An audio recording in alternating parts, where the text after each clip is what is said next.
Right then. Well, welcome back everyone to another episode of Not So Ballers podcast, brought to you by myself, Andy, Jay Burns, and Steve Moore. Let's have it. How are we, Yeah, fellas? right, well, but yeah, All good, all good. It's like been a bit, while, hasn't it It has. has.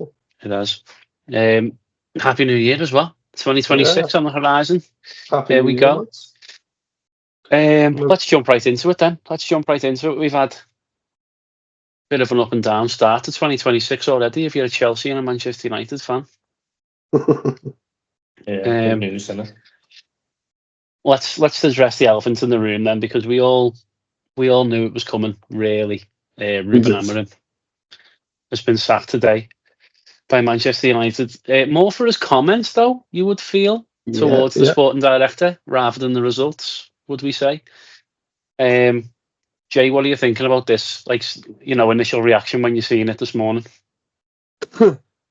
kind of a bit shocked, to be fair, because I think I mentioned it to you, who's off air. They got beat by Grimsby, and they stuck with them. Do you know what I mean? Like, Bringing this up again. Like, no, honestly, like, it's the last time. Obviously, that's the last time now, but do you get what I'm saying? And the fact that they stuck with him when he was making them play awful, but then for a few little comments where he's like, I'm the manager, it's up to the board, and they get rid of him. So I was quite shocked, to be fair. I think, obviously, for results, like I said, he should be sacked. He finished 15th in the league. I think when he took over, they were 4th, if I'm correct, and he finished 15th. No excuses for Manchester United. Do you get what I mean? He should have been let go then. But obviously, they stuck with him, thinking that he will come through it, give him a few transfer windows. And he's made a few comments, and I think he's finessed them. I really do. I think he's played them like a violin. He's wanted that. He knew he couldn't take that club any further. And he's been like, how do I get out of this? Do you get what I mean? How do I get sacked? Let me make some, you know what I mean, funny comments and let me get a big payout. Like, fair play to him at the end of the day. But, yeah. See, it's interesting, isn't it? Well, as you were saying there, so personally, I thought they would have got rid of him after that Europa League final loss, to be honest, to Tottenham. Yeah, I thought exactly. that was probably a natural break on it, you would say. There's about 3 or 4 games in Amorim's time at United where he should have been sacked for it. Do you know what I mean? Like 4 or 5 personal games where you're like, oh, he should. Do you know what I mean? That's bad. He should go. Grimsby being one, the Europa League final to Spurs, that being one. The Wolves the other day, drawing with Wolves. Do you know what I mean? Like a team that hadn't won in the Premier League. Like, even the game against us, like 1-0 defeat against 10 men at home. Exactly. Like, yeah, it's been questionable all season on it.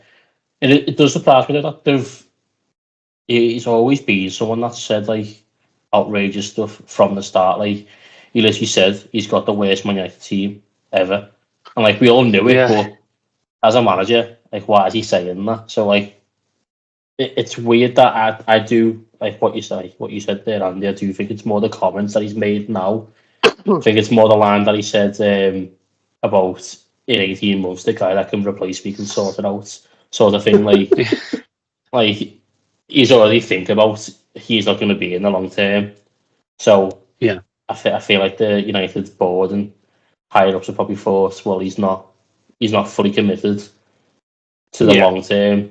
He's thinking we're getting a replacement anyway, so we might as well do it now. The results aren't there. He doesn't want to be here. Well, that yeah.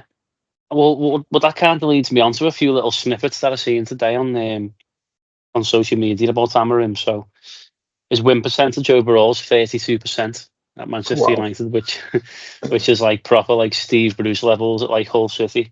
1.5 goals conceded a game, which is absolutely unbelievable for Manchester United.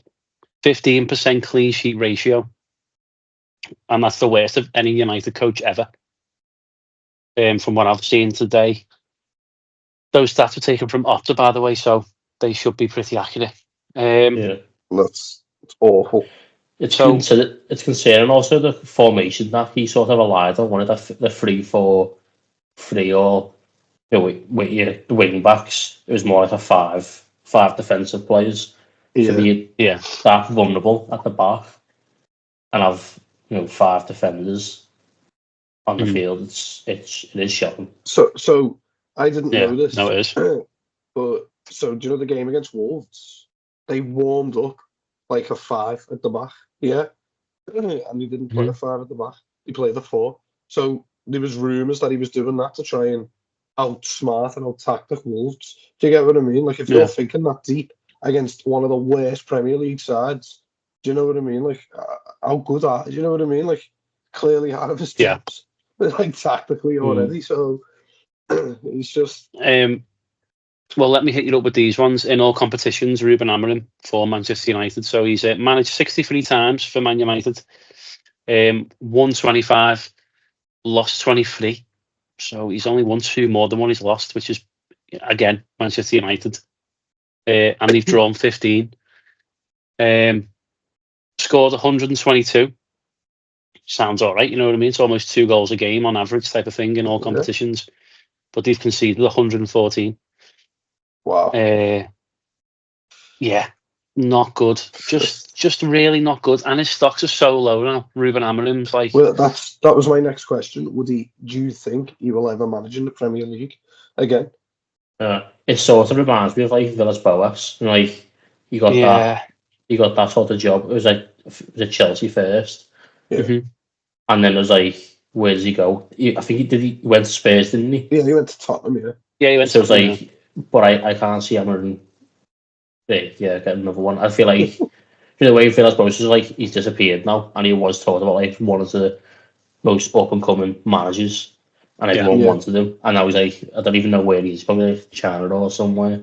No, I think he's president, technical director of Porto, isn't he? Yeah, he's something like that. Yeah, he's high up St. Petersburg or something. He's somewhere. Well, with all that in mind, who is next for Manchester United in this like catalogue of errors in the last like 5 years? I don't know. You know, I think they have to go all in for Glasner. If he goes, if he wants to go to United, to do from kettle of fish. But if you're the higher ups, you've got to be having that conversation with him. 100%.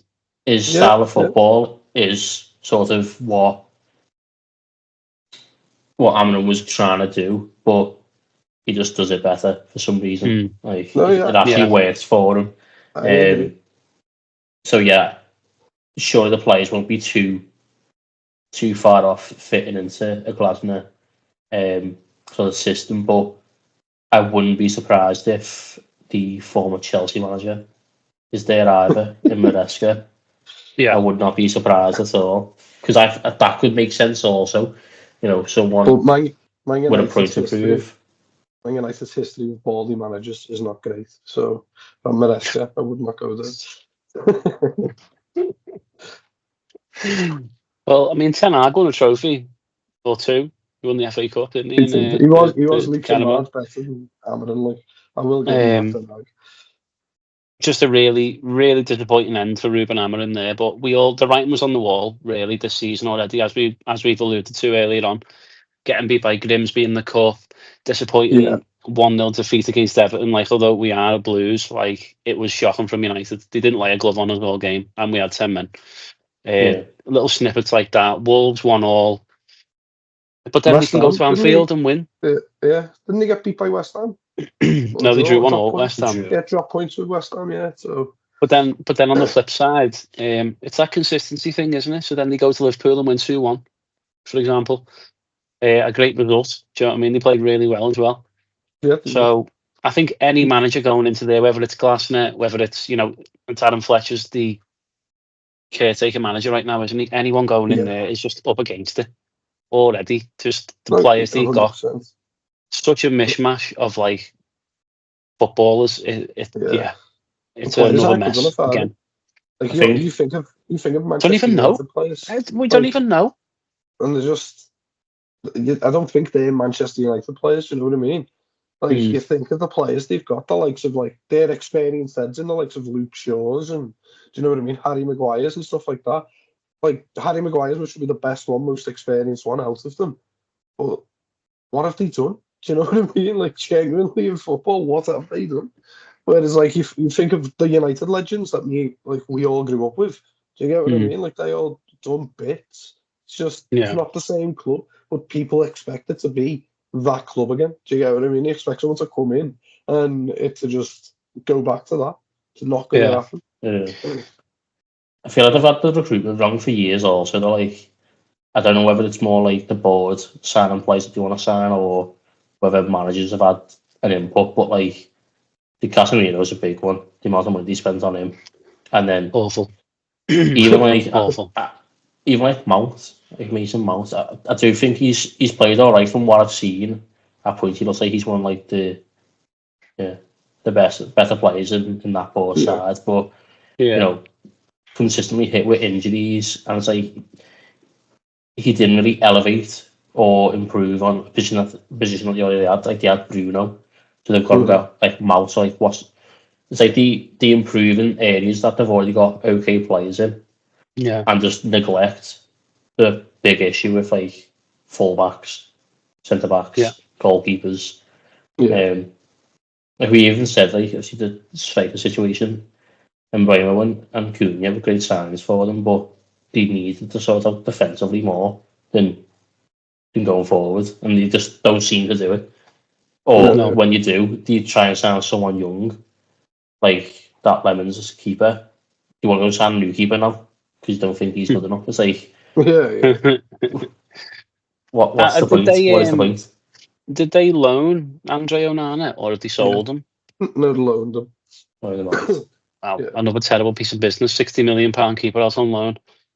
Because I heard that they couldn't keep him now. He was promised that he'd play alongside with. Do you know, like he was part of the plans, him and then Onana. He didn't know that Onana was getting sold, apparently. That is it Lemons, the new keeper? Yeah. When he was getting sold to United, he thought he was going to be like a squad rotation player with Onana. Yeah. Well, just something before we move on about Ruben Amorim. So he is the only manager in the last 5 seasons to beat Liverpool and Manchester City away from home.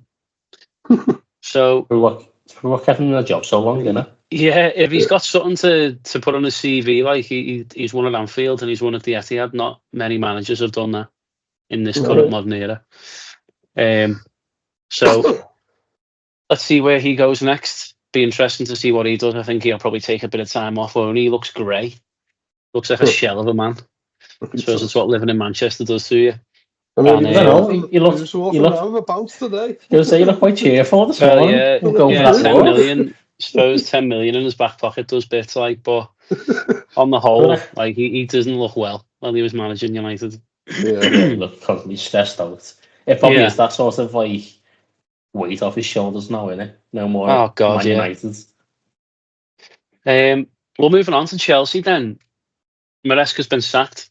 We're not too sure. Sort of. Well, it's probably a few things, isn't it? Like poor performances. There's rumours that he's been talking to Manchester City.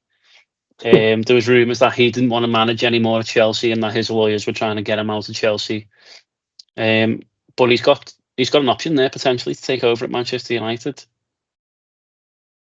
Yeah, it's one that sort of makes sense. It does. I think, as I said before, I think United should be going all over Glasgow, but it was a surprising one that he has got sacked for me. See, from the outside looking in, there's been some poor results, but I don't think as a whole they've done too bad.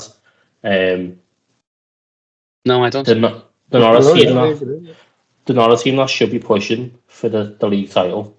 Not yet. Anyway, but definitely. Yeah, I feel like they're a few centre halves short of that. I feel like their Chelsea's transfer strategies not really helped that situation. You always sort of get young players that can, keep their value, and not go and get like an experienced leader. Like look when you got Thiago Silva, he just changed that defence and took it to another level. Yeah, they could do with someone like him right now. They could have done with having Thiago Silva and having to spell Chelsea like around now. Do you know what I mean? Yeah. I think that's what we've said it for a while, haven't we, on this podcast, in earlier episodes and throughout the season. They're just lacking, aren't they, Chelsea? They're lacking in experienced players. The only experienced player I can think of is Reece James, really. Yeah, yeah. Maybe Trevor Chalobah now. You would say he's been around the block a little bit, but in terms of actual proper experience of like being in a proper dressing room, it's probably Reece James, isn't it? Yeah, no, it is. Yeah. So Now when you're looking at it, touching on Maresca though. What was Amorim's win percentage? 35, did you say? well, according to Opta, 32. 32. That's awful. Well, Maresca at Chelsea, considering the amount of players that he has in his squad, had a win percentage of 59.8. It was the only one who was better than him was Tuchel in recent years at Chelsea. So I do think he's been treated unfairly. I think he's a good manager. He kind of he had too many players. I don't think anyone could come in and make a squad win a title with that sort of team. You know what I mean? Even with the defence, do you know what I mean? So I think he has been treated unfairly. I think Amorim's leaving United, not knowing where his next job is. I think Maresca can. Do you know what I mean? He'll get a few offers. 100%. Oh yeah, his stocks are high. His stocks are very high. So I think he's leaving. He's left Chelsea with his head held high, 100%. He's done well at Chelsea. I'd say so. Yeah, I'd agree totally.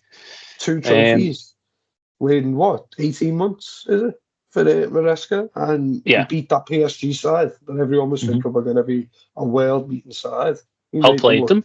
Yeah, that's it. He made them look stupid. So fair play to Maresca.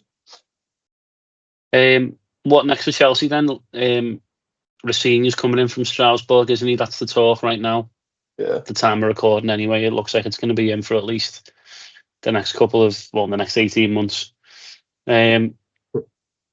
Personally, first views on that, where's that come from? What on earth is going on? They're just keeping it in-house, aren't they? At the end of the day. They're doing it to save money, to try and blow more players out in the summer. And you've got a yes man. They've literally got a guy in who's a yes man to do the higher ups. Whereas Maresca clearly wasn't a yes man. So probably at the beginning he was, and then he's probably been like, you know what, it's not happening. It would be quite concerning though, the fact that he's going from obviously one of the blue group that they're called. From one of their teams to the other. It's quite concerning that a manager can do that.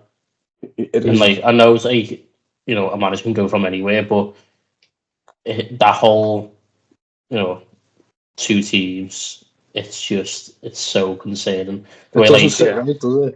It's weird. It's weird. Feel right at all. Players go and sign for Strasbourg and then in 2 years' time, the plan is that they're going to go to Chelsea. It's just an FFP working out, because they'll probably go to Chelsea for 5-10 mil when they're worth 80. If they do develop into good players. So it's a bit concerning, because what's to stop them just getting another manager to go to Strasbourg and then just going, right, we'll give him a few years there and then he's our next manager.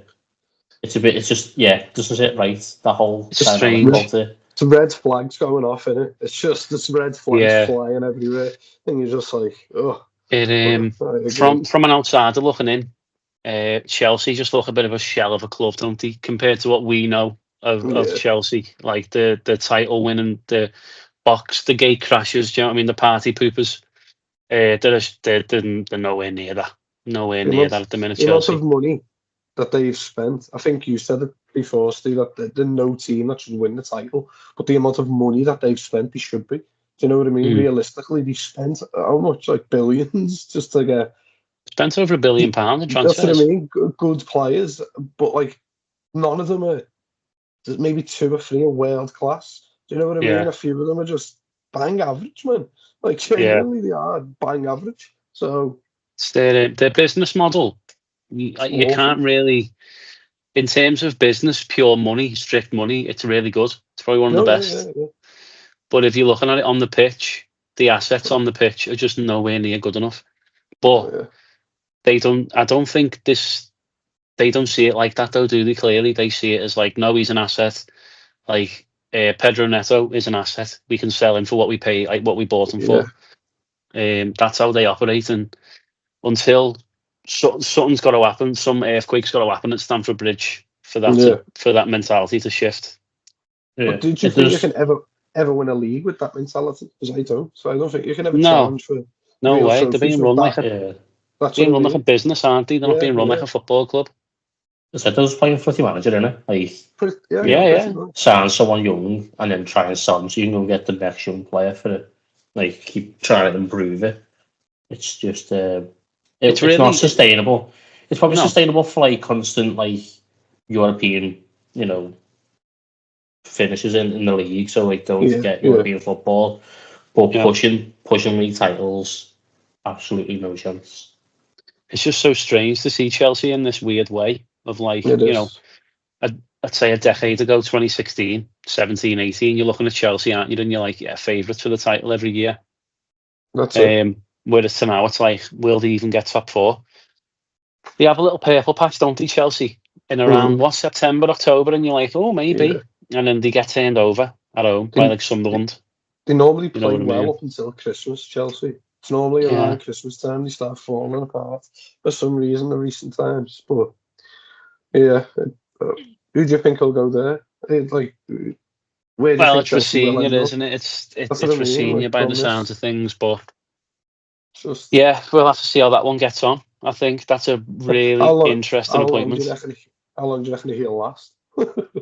He'll probably get till the end of the season, won't he? He'll get till May, June, then they'll reassess things from there. But yeah, it's weird to see Chelsea in this limbo, like the last 2 years. We would say they just sort of don't look like, they've won a few trophies, like fair play, but they're not winning the big ones that Chelsea Football Club should be winning. Like, you know what I mean? Or competing for at least, pushing City, pushing Arsenal, pushing Liverpool last season. I think they pushed Liverpool for about 3 months and then died. But yeah, I've got nothing else to say on the Chelsea's. Like, unfortunately, who do you reckon is going to be the next manager sacked? Then, boys, if you have to put money on it, who's going to be next out? Probably Nuno, innit? Probably Nuno. After getting beat 3-0 by Wolves, has to be Nuno. Like, that kind massive game. West Ham play Forest this week, I think, don't they? Yeah. I think it is. I think if West Ham lose that, he's done. He's as good as done. Which again will be harsh because what can you do in them type of situations? Oh, Thomas Frank too. Do you think he's under serious pressure? Thomas Frank, They drew, didn't they, against Sunderland? That's it. I think they've won three games in the last 11. Ooh. You know what I mean? So like, it's not good for Tottenham. No, he's bang under pressure. Who do you reckon, Steve? What are you saying on that one? I'd probably agree with Nuno. Yeah, it makes sense. You can't get beat 3-0 by Wolves, I'm sorry. It seems like on the Dragon also done it. West Ham at the moment, they just don't seem to be. It's quite worrying. Yeah, they're looking as good as done, aren't they? They are. Yeah, because they're 4 points behind Forest now. As you said, they're playing each other this midweek, innit? Maybe it's Wednesday. Yeah. So potentially another 3 points on top of that. It's a big hill to climb, especially when you're in that sort of poor form and the morale of the team is so low. Like, confidence is shot to pieces. Yeah, it's like it's probably like 15 points, like that sort of mentality. Like, it's such a big mountain to try and climb. So I can see him going. Well, before we wrap it up, should we get stuck into the podcast league table? Jay, I can see you there. Not at all. You're getting cut adrift like West Ham, lad. No, null and void. I'm sure you call Kyle Wolves. Wolves. You call Kyle Ruben? No, you call him Ange Postecoglou, lad. You're Nuno. I know I'm Nuno. I'm the new Nuno, man. No, I'm Scott Parker, me. Just I'm all good. No, still a long way to go, but no, there is, of course. There's still about another 18 games, isn't there? 18, 19, something like that. Yeah. So, and I'm sure what have we got then? A midweek madness at some point again. So, But yeah, we've essentially got another 2 double points tokens coming in. So Yeah, the league table as it stands though is I'm still top. nice. Just start calling me Arsenal. Arsenal. Yeah, on 56 points. Kyle is second. How has Kyle done this one? He's had some great weeks, He's been. Yes, I think he got. Was it last week? he got 8 points, didn't he? We all got 1 and none. Yeah.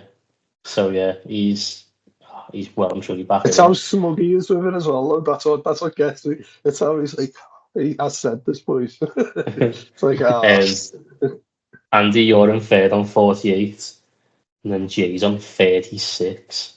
You are. Cut adrift, man. Cut adrift. You need to have some big weeks coming. Big weeks. I do. You need Van Disney to start keeping some clean sheets, lads, behind you there as well. I need a new assistant, me. I need to get someone in alongside me at this point. Must admit that Reed goal, is it Harrison Reed? Yeah. For Fulham, Yeah. that got me a lot of points. That kept me back in it. I had 2-2, didn't I? I think with Liverpool. Yeah. What a goal, by the way. What a goal. Sorry to say it, Jay. It was. What a finish. Was it crossbar and in as well? Yeah, like literally the corner, the top corner.